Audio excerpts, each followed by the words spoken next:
नमस्कार, मैं हूं अभिषेक और मैं लेकर हाजिर हूं कुछ अलग, कुछ हटके ऐसी खबरों को लेकर जिसे देख आप भी कह उठेंगे, हां, खबर तो खास है। खबर खास में आपको लेकर चलेंगे पंप हाउस म्यूजियम में। कहां लगने वाला है दुनिया का सबसे बड़ा घंटा, यह भी बताएंगे। और कहां अब गूंजेगी बाघों की दहाड़, यह भी बताएंगे। और सबसे अलग एक बच्ची के पुनर्जन्म की कहानी भी दिखाएंगे। तो चलिए शुरू करते हैं, खबर तो खास है।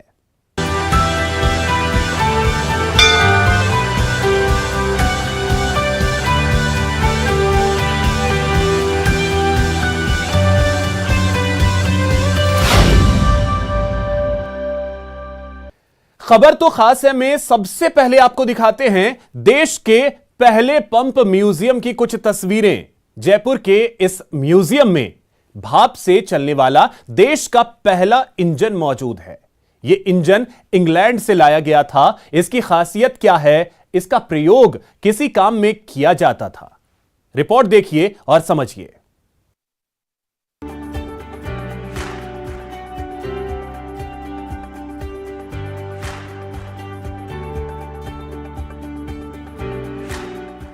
जयपुर के पानीपेच पर स्थित पहला पंप हाउस म्यूजियम अपनी धरोहर को संजोए हुए है। इस म्यूजियम में देश की एक अनमोल धरोहर आज भी मौजूद है।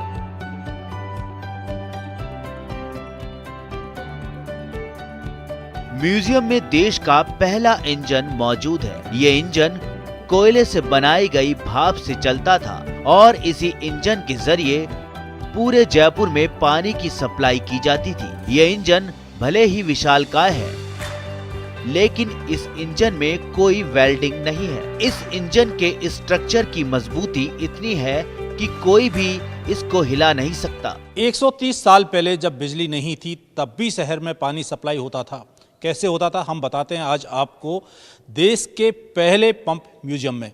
ये जो है एक भाप इंजन है, आप देख सकते हैं इस भाप इंजन का स्ट्रक्चर ये ईंटों से और लोहे से तैयार हुआ है। इसमें कोयले के जरिए भाप बनती थी, कोयले को इसके अंदर डाला जाता था और यहाँ से पूरी एक प्रक्रिया थी जिसके तहत 130 साल पहले जो है भाप का निर्माण होता था। ये कोयले को लाने के लिए बाकायदा एक पूरा सिस्टम बनाया गया था ताकि जो कि कम मैन पावर लगे। यहाँ पर भाप के इस इंजन में बेजोड़ क्षमताएं मौजूद हैं। जब इसे इंग्लैंड से जयपुर लाया गया और जिस जगह पर रखा गया उस जगह का नाम इंजन के कारण पानीपेच रखा गया और जहां पर इंजन रखा हुआ है वो जगह आज भी जयपुर में पानीपेच के नाम से मशहूर है। 1891 में बिना बिजली के शुरू हुआ पहला राजस्थान का पंप हाउस है। ये हम दिखा सकते हैं तस्वीरें आपको सीधे। ये इस पंप हाउस में 130 साल पहले लगाई हुई लकड़ी है जिस पर आज तक कोई दीमक या किसी तरह का घुन नहीं लगा है। ये सैकड़ों टन का पंप है। इसी पंप से जयपुर शहर की सप्लाई होती थी, लेकिन इसको जब आप गौर से देखेंगे तो पूरे पंप हाउस में किसी भी जगह पर वेल्डिंग नहीं है। इसके औजार हैं, इतने भारी भरकम औजार हैं जिनको उठा पाना आज हर एक सामान्य आदमी के बस की बात नहीं है। एक जो पाना है इसमें लगभग 70 से 80 किलो वजन इसमें है, लोहे का बना हुआ है। यहाँ जो टेक्नोलॉजी इस इंजन की है वो जो लंदन के जो इंजीनियर्स हैं उन्होंने तैयार की थी। यहाँ पर पानी सप्लाई के लिए कोई मोटर नहीं थी, बल्कि ये जो इस पंप में ये व्हील लगी हुई है पूरी, ये बहुत भारी भरकम व्हील है जिसको हिला पाना संभव नहीं है। ये सिर्फ भाप से चलती थी बिना बिजली के। यहाँ इससे जो ये व्हील घूमती थी तो नीचे जो ये वाल बने हैं इन वालों से प्रेशर बनता था पानी का, और जो पानी था वो पानी इससे पाइप के जरिए जो भी एक सिस्टम बनाया हुआ था, वहाँ पर कई जगह नालियाँ थी, कई जगह पाइप थे, उससे ये सप्लाई होता था।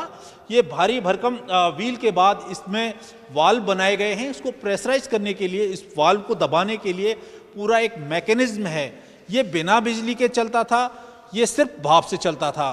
बिना वेल्डिंग का पूरा स्ट्रक्चर है, सिर्फ नट बोल्ट पर खड़ा है। अब ये इंजन एक ऐतिहासिक धरोहर बन गया है। ये राजस्थान का पहला पंप हाउस था जो अब देश का पहला पंप म्यूजियम बन गया है। कैमरा पर्सन मान सिंह के साथ राकेश शर्मा, न्यूज़ 18 राजस्थान, जयपुर।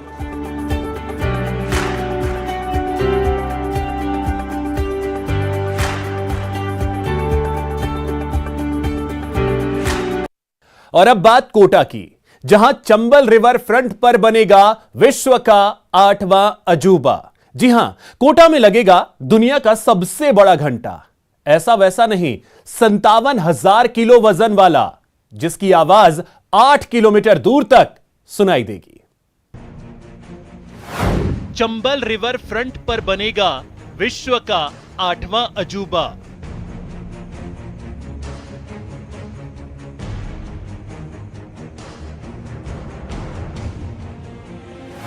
कोटा में लगेगा दुनिया का सबसे बड़ा घंटा।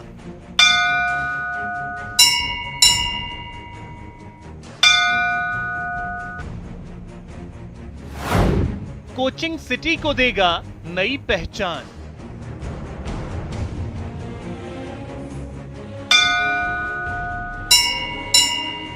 मैं समझ के चलता हूँ कि शीघ्र ही कुछ ही महीनों में ये काम कंप्लीट होगा और कंप्लीट होने के बाद में जो है ये पर्यटक के लिए एक अद्भुत चीज़ होगी। पर्यटक जो आएगा यहाँ पर देखने के लिए तो इम्प्रेस होकर जाएगा।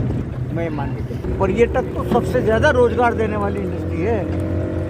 तो इतना और फिर इसके साथ साथ यहाँ पर जो होटल्स बनेंगे, रेस्टोरेंट बनेंगे, कैफेटेरिया बनेंगे, वगैरह वगैरह जो कुछ बनेंगे, उनसे भी तो हजारों आदमी काम करेंगे। चंबल रिवर फ्रंट एक ऐसा प्रोजेक्ट जो कोटा को देश ही नहीं बल्कि दुनिया भर में एक नई और अलग पहचान देगा, क्योंकि रिवर फ्रंट पर बनेगा विश्व का 8वां अजूबा।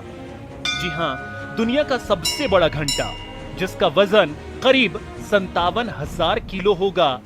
चलिए अब आपको बताते हैं कि आखिर कोटा में लगने वाले दुनिया के सबसे बड़े घंटे में क्या खास होगा। 57,000 किलोग्राम होगा वजन, 8.5 मीटर होगा घंटे का व्यास, 9.25 मीटर होगी घंटे की लंबाई। दुनिया के सबसे बड़ी सिंगल पीस कास्टिंग होगी।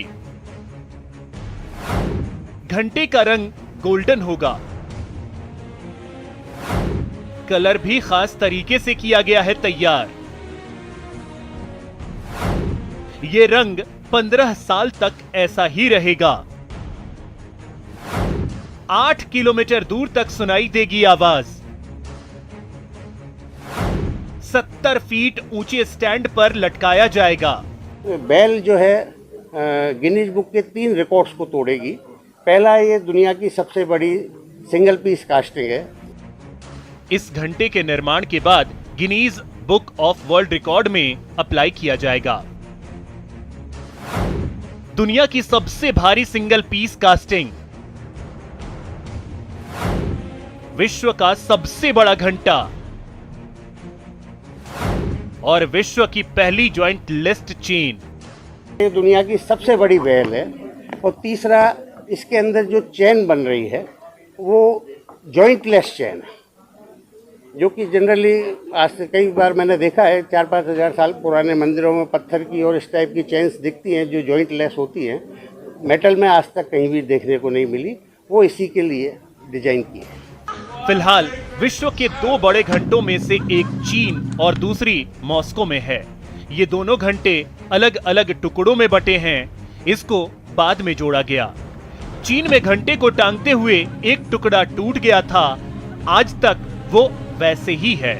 मॉस्को का घंटा अभी तक कहीं टांगा नहीं गया है। कोटा में 1000 करोड़ रुपए की लागत से तैयार हो रहे चंबल रिवर फ्रंट पर विश्व की सबसे बड़ी घंटी का निर्माण होने जा रहा है।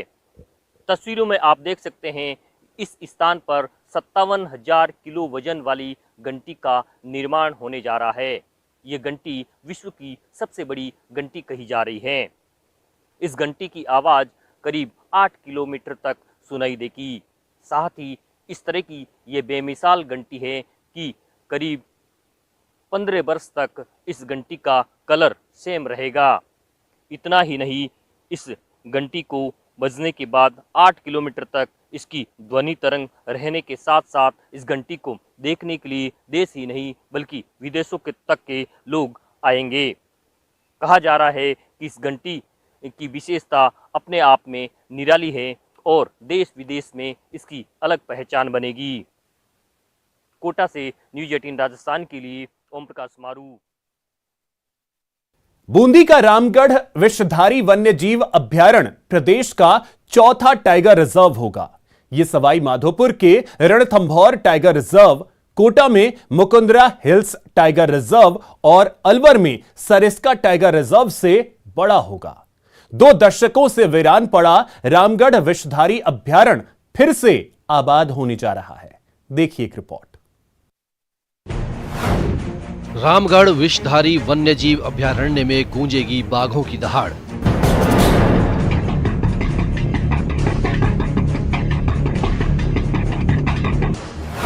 पर्यटन के नक्शे पर छा जाएगा प्रदेश का चौथा टाइगर रिजर्व।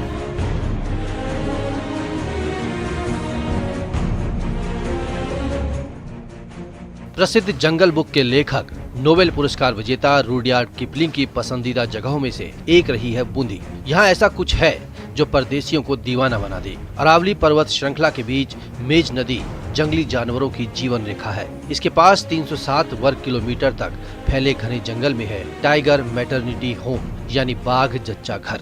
इसे रामगढ़ विषधारी अभयारण्य भी कहते हैं। यहाँ कमी है तो बस टाइगर की।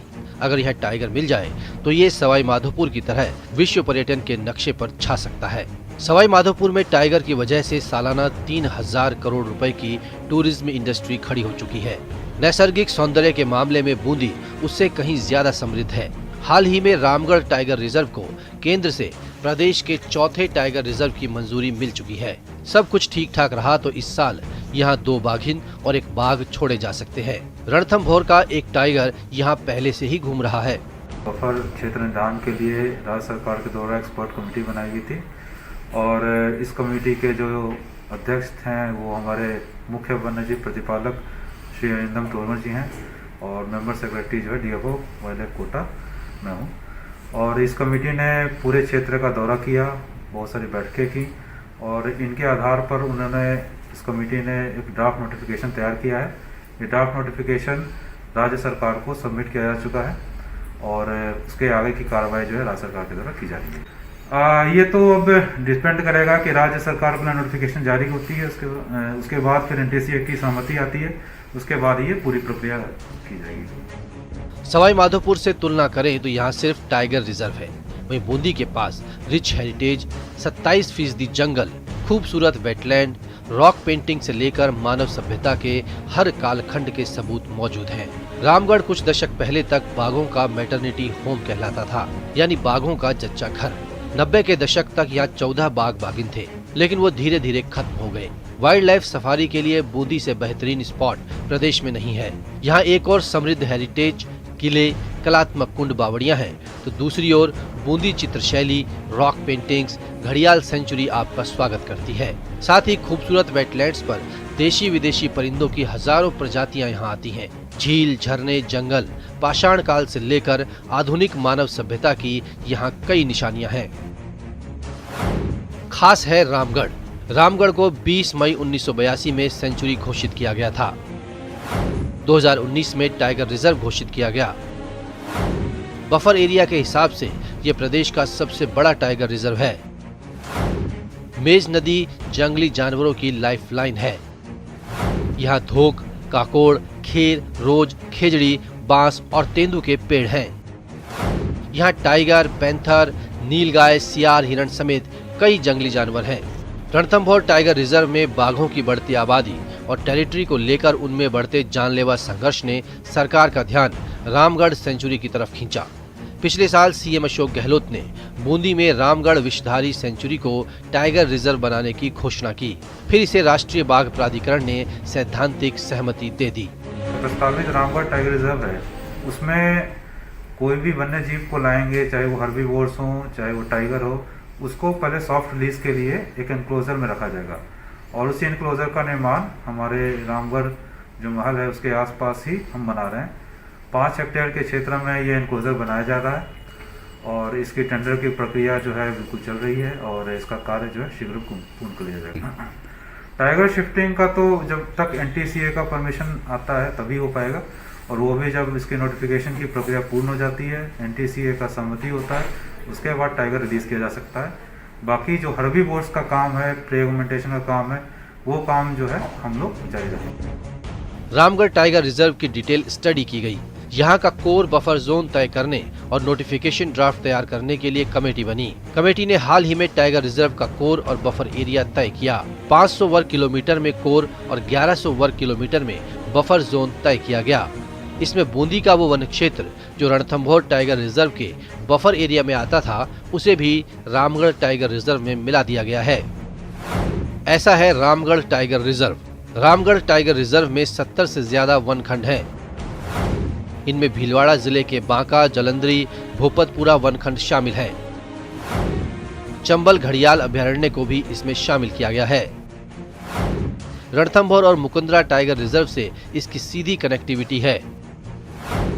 अरावली पर्वत की 7 घाटियों से बना है रामगढ़ विषधारी टाइगर रिजर्व।